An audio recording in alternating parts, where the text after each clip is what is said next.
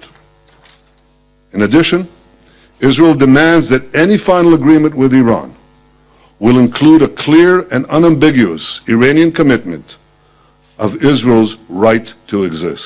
Yemen संघर्ष ने Saudi अरब और ईरान के बीच दुश्मनी को और बढ़ा दिया है। दोनों देश एक दूसरे पर आरोप लगा रहे हैं कि वो विरोधी गुटों को यमन में सहायता पहुंचा रहे हैं। लिहाजा सऊदी अरब और इजरायल कैंप में इस समझौते ने चिंता की लकीरें खींच दी हैं। जानकारों के मुताबिक मध्य पूर्व में कट्टरपंथियों के उभार के बाद पश्चिमी देश आर्थिक कारोबार को जारी रखने में ईरान का साथ चाहते हैं। ईरान की आवश्यकता अमेरिका को दिखाई दे रही है। उन्हें लग रहा है कि यह जो सऊदी अरबिया और उनका जो गुट है वह एक चिंता का विषय है और उसको बैलेंस करने की आवश्यकता है, और इसके लिए ईरान की आवश्यकता महसूस वो कर रहे हैं कि कहीं ना कहीं उस पर एक हद से ज्यादा दबाव मत दो। मध्य पूर्व में सऊदी इजरायल गुट और ईरान गुट के अलावा तुर्की, कतर और मुस्लिम ब्रदरहुड के रूप में तीसरा गुट भी उभरा है।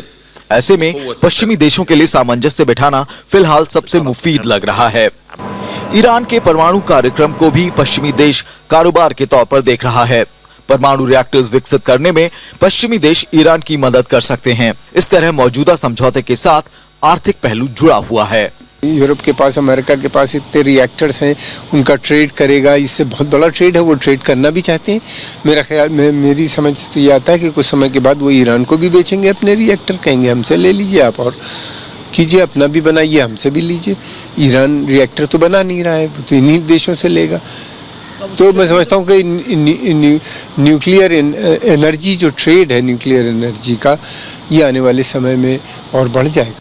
ईरान में इस बात को लेकर भी खुशी है कि वो नए सिरे से व्यापार कर पाएगा। गैस और तेल पर टिकी ईरानी अर्थव्यवस्था को इससे लाभ की उम्मीद है। प्रतिबंध हटने के बाद रोजाना ईरान से 10 से 15 लाख बैरल कच्चा तेल निर्यात होगा। दिलीप खान, राज्यसभा टीवी। वक्त हो चला एक ब्रेक का। ब्रेक के बाद हम RS TV विशेष में आगे बात करेंगे करार को लेकर क्या कहता है अंतर्राष्ट्रीय समुदाय।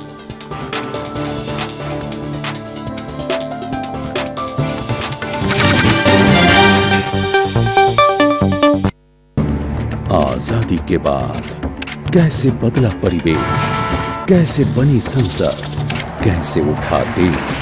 When the world sleeps, India will awake to life and freedom.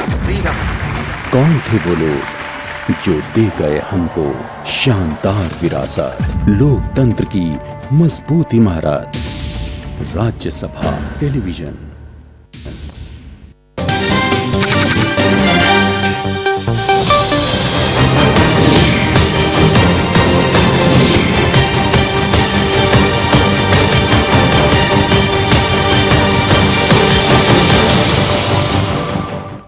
Break के बाद विशेष में एक बार फिर आपका स्वागत है। ईरान का परमाणु करार आने वाले दिनों में भी दुनिया भर में चर्चा का विषय बना रहेगा।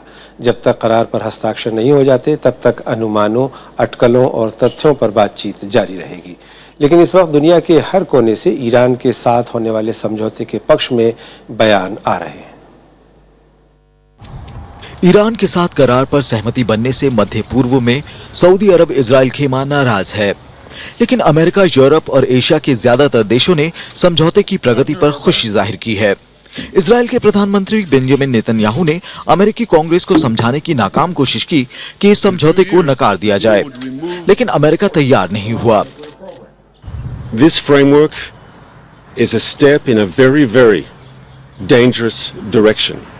It leaves Iran with an expansive nuclear infrastructure, not closing down not even one Iranian nuclear installation.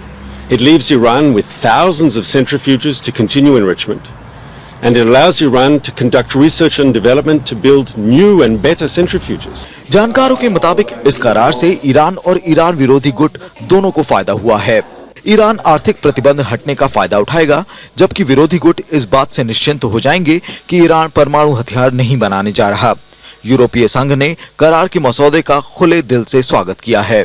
European Union will terminate the implementation of all nuclear-related economic and financial sanctions, and the United States will cease the application of all nuclear-related secondary economic and financial sanctions, simultaneously with the IAEA verified implementation by Iran of its key nuclear commitments. चीन, France और रूस ने भी समझौते पर खुशी जाहिर की है और कहा है कि इससे मध्य पूर्व में अमन लौटेगा। परमाणु अप्रसार संधि से बंधे ईरान के लिए ये समझौता राहत भरा है। अंतर्राष्ट्रीय जगत की प्रतिक्रिया के बाद ईरान न सिर्फ पहले के मुकाबले ज्यादा संजीदा रवैया दिखा रहा है, बल्कि मध्य पूर्व में शांति समझौते के लिए बयान भी दे रहा है। समझौते में शामिल देशों ने साफ कर दिया है कि ये करार शांतिपूर्ण गतिविधियों के लिए है और हथियारों से इसका कोई संबंध नहीं। जानकार भी मान रहे हैं कि ये एशिया के प्रति अमेरिका के बदले रुख को दिखाता है।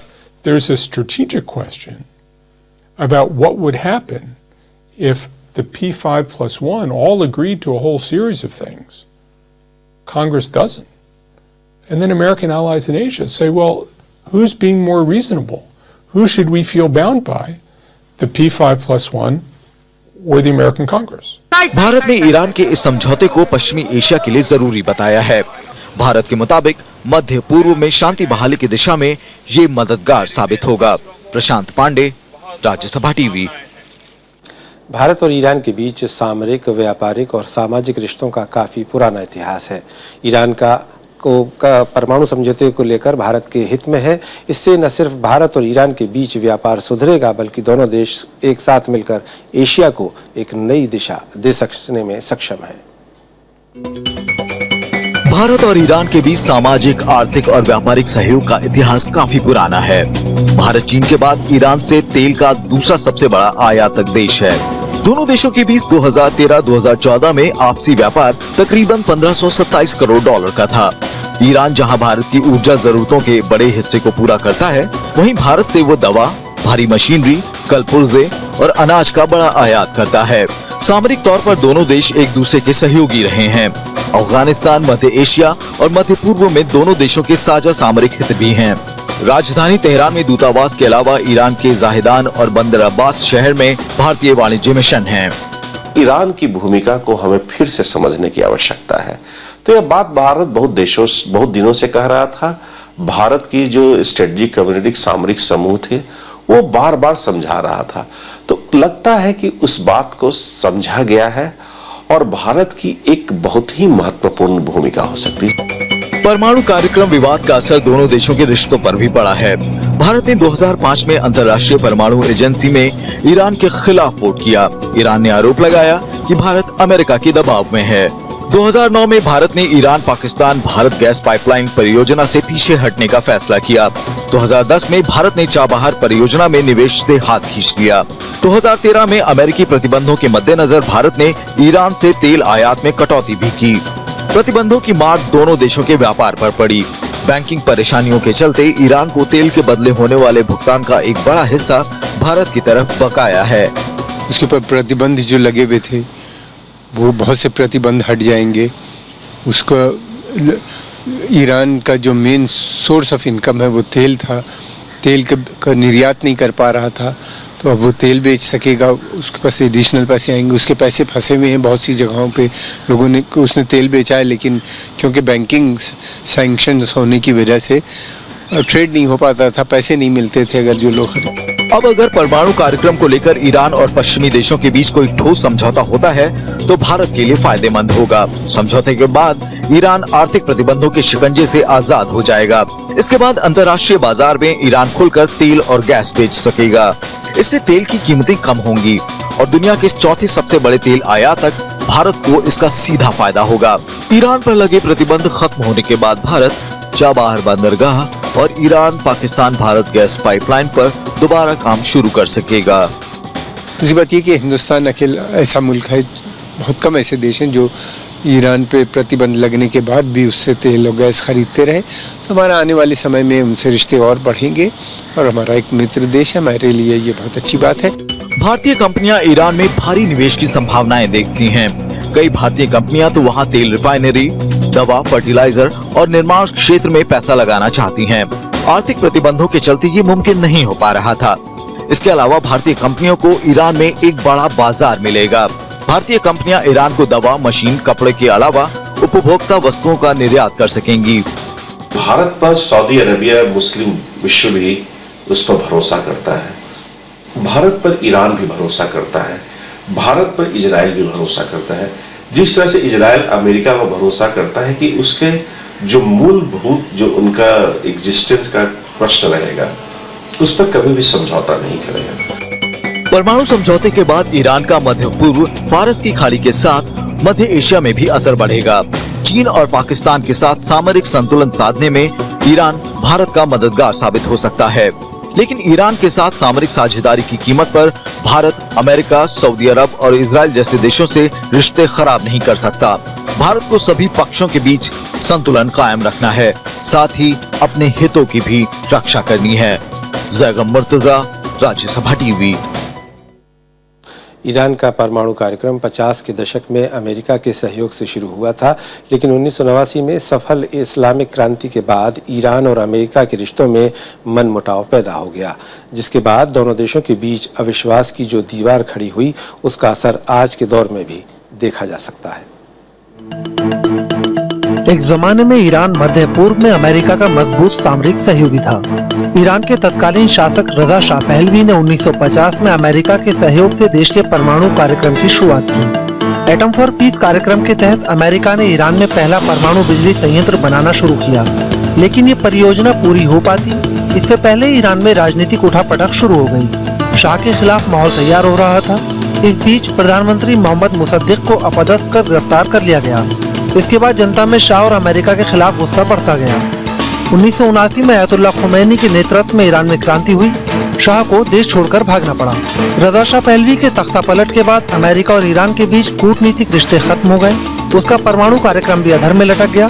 अयतुल्ला खुमैनी ने परमाणु हथियारों के खिलाफ फतवा जारी किया और परमाणु कार्यक्रम बंद करा दिए। लेकिन मध्य पूर्व में बढ़ती चुनौतियों के मद्देनजर 1990 में ईरान ने एक बार फिर से परमाणु कार्यक्रम पर आगे बढ़ने का फैसला किया। ईरान ने रूस के सहयोग से बुशहर में अधूरे पड़े परमाणु बिजली संयंत्र पर काम शुरू किया। इस बीच ईरान ने यूरेनियम संवर्धन के लिए भी घरेलू तकनीक विकसित करनी शुरू की। ईरान ने एक तरह से घोषणा कर दी थी कि उसके पास हाईली एनरिच्ड यूरेनियम है, उसने बनाने की क्षमता विकसित कर ली है। और उससे एक तरह से हाईली एनरिच्ड यूरेनियम एक थोड़ा सा विश्व को एक जिसे कहते हैं कि एक रेड लाइट की तरह, रेड लाइन हो जाता है कि आप पहुंच गए।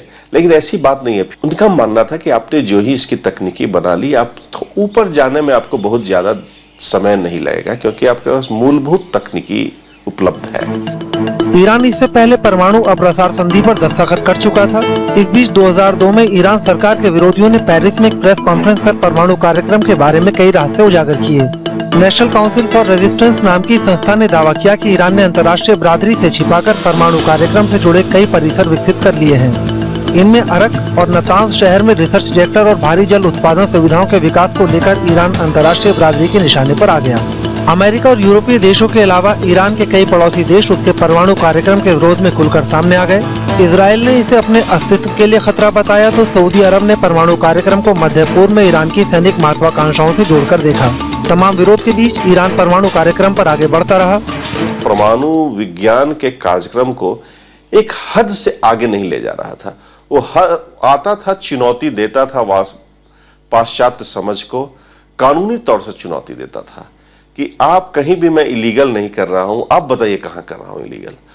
और ये एक बहुत बड़ी चुनौती उनके सामने थी, कहीं भी इलीगल, कहीं भी ट्रीटी वायलेशन ईरान नहीं कर रहा था। 2010 में ईरान ने 20वीं सदी तक नाभिकीय संवर्धन की क्षमता हासिल कर ली। इधर 2011 में बुशहर स्थित परमाणु बिजली घर भी बनकर तैयार हो गया और 360 मेगावाट की पहली इकाई से ईरान ग्रिड को बिजली मिलनी शुरू हो गई। ईरान दावा करता रहा कि उसका परमाणु कार्यक्रम शांतिपूर्ण है और उसका मकसद ऊर्जा जरूरतों को पूरा करना है, लेकिन पश्चिम के देश ईरान से सहमत नहीं हुए। ईरान के खिलाफ अमेरिका और उसके सहयोगी देशों ने कई आर्थिक प्रतिबंध लगा दिए, लेकिन प्रतिबंधों से बेहाल होने के बावजूद ईरान ने परमाणु कार्यक्रम बंद करने से इनकार कर दिया। ज़ैगम मुर्तज़ा, राज्यसभा टीवी।